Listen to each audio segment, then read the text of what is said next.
he's talking about fighting Isaac Cruz, and so it's literally music to my ears when I hear a fighter say I want to fight the best and really mean it. It's that's what a fighter should be. Yeah. Oscar, with Isaac Cruz's performance, that just adds another fighter in there in the mix to make another bigger fight. Yeah. But with Ryan Garcia, do you think the way he was behaving on social media, could that have turned away fans and affected the overall success of the fight? Or are you happy with what you guys are doing in terms of ticket sales and everything? Yeah, no, ticket sales are actually great. And look, Ryan's personal life is one thing that I don't, get involved. I'm not a doctor or a psychologist. I'm not, all I can do is call him or talk to him, text him, whatever, and say, "Are you okay?" And if he tells me, "Yeah, I'm great. I'm actually really good. I'm gonna be ready. I'm gonna, train hard. I'm gonna." So and getting that reconfirmation from like Bernard or from Ryan himself. Yeah, it's. I think this fight's gonna sell extremely well. I mean, look, Ryan Garcia. He literally is top 3 draws on pay-per-view today. He really is. Maybe top 2. So I have no doubt that this fight's going to do extremely, extremely well. Yeah, Oscar, I'm speaking of big fights this Saturday, as you saw Rollies versus Isaac Cruz. Yeah. Some people took personal the way you reacted after Rollies losing to Isaac Cruz. One of them was, I believe, Leonard Ilerbe. He did. Some fighters, they really didn't like the way you went out your way to mock him a little bit, but it's just To mock Isaac Cruz? No, to mock Rollies, yeah. Your thoughts on how you... Hey, if you can't take the heat, get out of the fucking kitchen, I mean, you can mock me, but I can't mock you. I mean, what the fuck is that? I'm not. This Oscar De La Hoya is not taking shit from nobody. There we go. Oscar. My man. Barclays Center, Oscar. People tend to forget that you guys got Barclays started almost 10, 12 Yeah, years we ago. did. And now you're bringing it We back. did, yeah. Can we see more? Will we be seeing more of Golden Boy in New York? Yeah, I think so. I think this is the beginning of some good things to come in New York, East Coast. And Bernard has been calling for it, having to do more events in Philadelphia, in New York, just East Coast. So we're putting together a plan together, and and establishing our brand in the East Coast. There's a lot of talent out there, a lot of great fans. I mean, the fans know that it's different. It's the fans in the East Coast are different. They're just made different. You really got to impress them.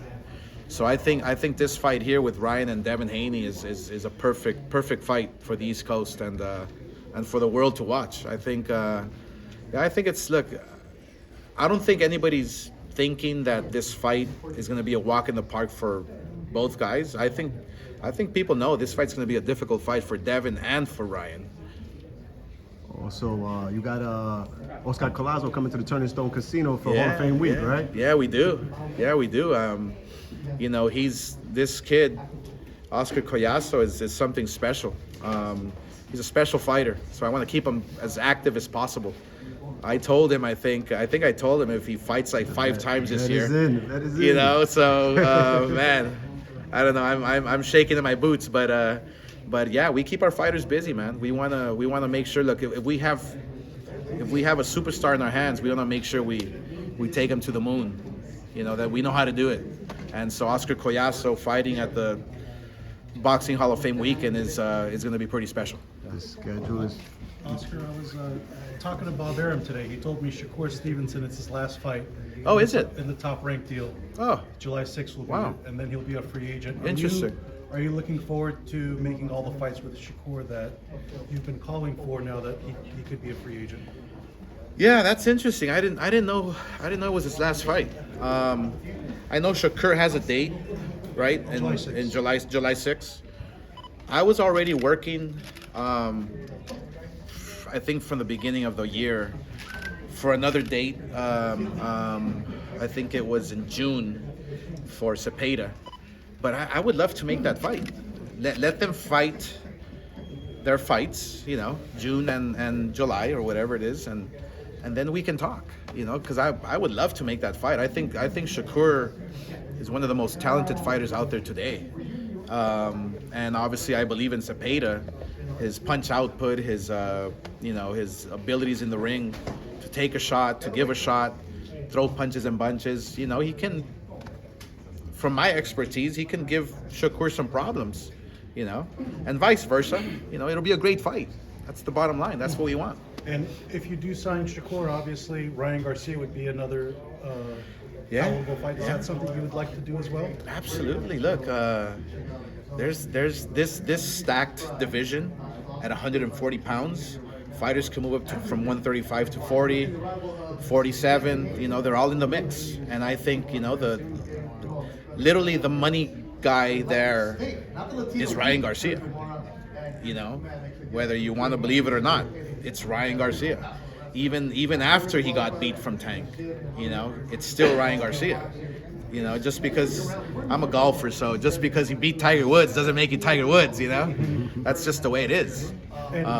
So yeah, there's a lot of great fights to be made. You got Teofimo, Shakur.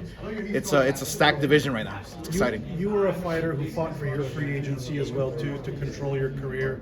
You did a remarkable job. A lot of fighters seem to be doing that right now. Devin Haney, Terrence Crawford, and you know, Shakur being a free agent now too. What do you make of? Do you think that's a good sign for boxing? So all these big fights get made, everyone kind of controlling their careers like Canelo has. Well, look, you still need a promoter, right? You still that's the bottom line, because promoters deal with networks, promoters deal with like getting the venues and all that. You know, we put the event together, so you still need a promoter, right? It just depends on the deal, on what kind of deal you break with the promoter, you know. And so when I broke away from Bob Arum, I was still promoted by Bob Arum for several fights after I broke away from him, you know, because I needed a promoter, an experienced promoter like Bob.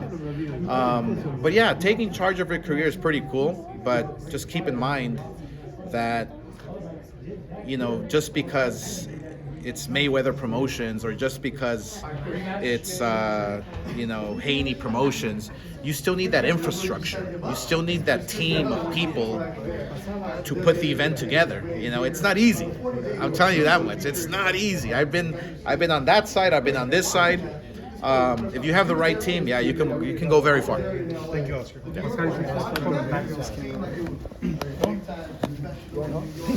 Everybody, how's it going? Marcos Vegas for Fighter TV here in